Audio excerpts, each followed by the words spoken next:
नवरा बायकोच्या भांडणात शहाण्याने पडा तथ्यच नसते त्याला काही. काही आकार नाही उकार नाही त्याला काय. चलत चलतच भांडणं लागत आहेत, बोलत बोलत भांडणं लागत आहेत. कशी लागत आहेत? बोलत बोलत सहजच भांडणं लागणार.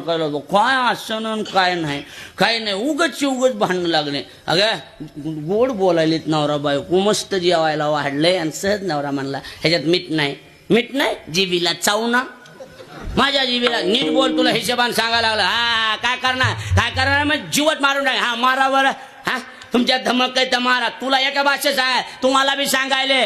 तुला तुझ्या माय बाप आहे. हा जाते मी, मला बी नाही राहायचंय. हा भर पिशवी नेऊन घालतो. हो भरते भरली पिशवी की लगेच गाडी इथं राहायचं. हो गाला नेऊन लगेच गाडीवर बसलं की बस स्टँडवर नेऊन सोडलं. बायको एसटीत बसलेली हो खाली उभा, आणि मग गाडी निघायला 10 मिनिटं वेळ. आणि मग वरून सांगायला लागली बघा चालले मी, पण तुम्हाला सांगायला लागले बारक्या डब्यामध्ये शेव चिवडा ठुलेला आहे, तेवढा चिवडा खाऊन घ्या. तुम्हाला शुगर आहे.